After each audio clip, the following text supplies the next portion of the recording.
Let's go, guys. Let's show you what's the best way to boil your eggs. Soft, medium, and hard. What's your favorite one? Boom! I always add some salt to the water and a little bit of vinegar. Then the egg shell doesn't crack that easy.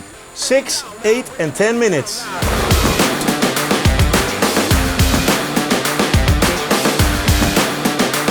6 minutes, and I use ice water, so the cooking process stops.